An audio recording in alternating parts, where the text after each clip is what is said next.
శ్రీమాత్రే నమః. ఓం నమ శివాయ. కార్తీక పురాణం 23వ అధ్యాయం.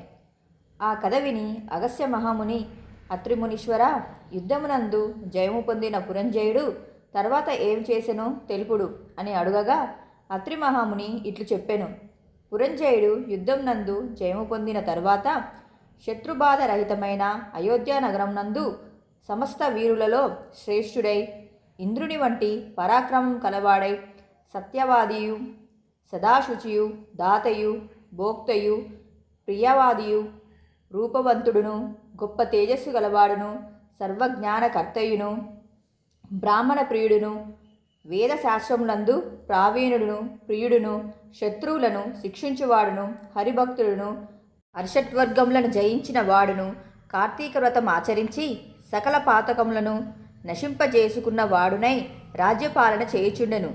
ఈ విధముగా ప్రవర్తించుచున్న పురంజయునకు విష్ణు పూజలయందు ఆసక్తి కలిగి జనార్దనుని ఎట్లు ఆరాధింతును, ఏ క్షేత్రం నందు ఏ మాసమున సుఖముగా ఆరాధింతునని చింతించుచున్న సమయమున ఒకనాడు ఆకాశవాణి ఇట్లు చెప్పెను. రాజా, నీవు కావేరీ తీరమునకు పొమ్ము, అచట శ్రీరంగనాథుడు నివసించుచున్నాడు, ఆయనను ఆరాధింపుము అనెను. పురంజయుడు శ్రీరంగ క్షేత్రం దర్శించుట. ఆకాశవాణి మాటలు విని పురంజయుడు ఆనందించి వెంటనే చతురంగ బలములతో అయోధ్య నుండి బయలుదేరి అనేక క్షేత్రములను తీర్థములను చూచి కావేరీ మధ్యనున్న శ్రీరంగ క్షేత్రమును చేరెను.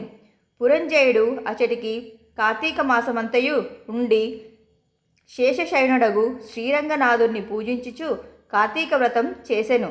అతడు అహోరాత్రములను కృష్ణ కృష్ణ గోవింద వసుదేవ అని హరినామ కీర్తన చేయుచు, హరిపూజ తత్పరుడై స్నానదాన జప హోమాదులు చేయుచు, నాగశయనుడైన రంగనాథుని భక్తి శ్రద్ధలతో ఆరాధించి మాసమంతమున ఉద్యాపన చేసి తిరిగి పట్టణంకు బయలుదేరెను.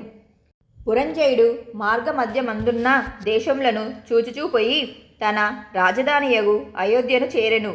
అప్పుడు ఆ అయోధ్య నగరము అనేక రాజ్యములకు అలంకారతైన సుఖ సంతోషములతో పుష్టి కలిగి ఉన్న జనులు కలిగిదెను.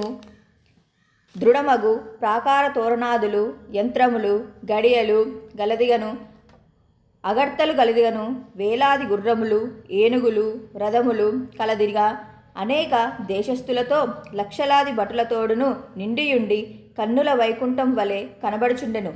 ప్రజలందరూ తమ తమ వర్ణశ్రమ ధర్మములను అనుసరించి ప్రవర్తించుచు అన్యోన్యానురాగములు కలిగి ఆనందముగా ఉన్నారు. ఇట్లున్న తన పట్టణం చూచి పురంజయుడు ఎంతో సంతోషించాడు.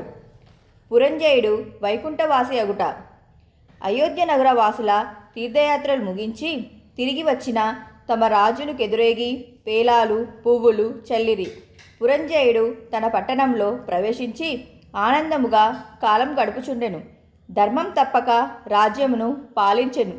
తర్వాత ఆ రాజునకు పుత్రులు, మనుమలు కలిగిరి.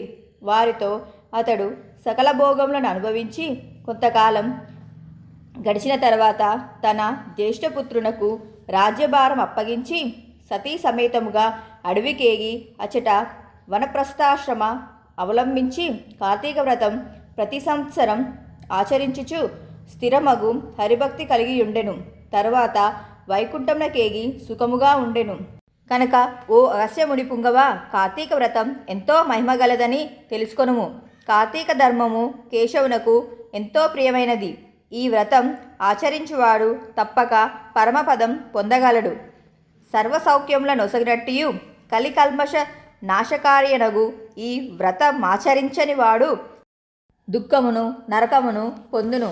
హరిభక్తియుక్తుడై ఈ కథను విన్నువాడును చదువువాడును పునరావృతి లేని మోక్షపదమును పొందును.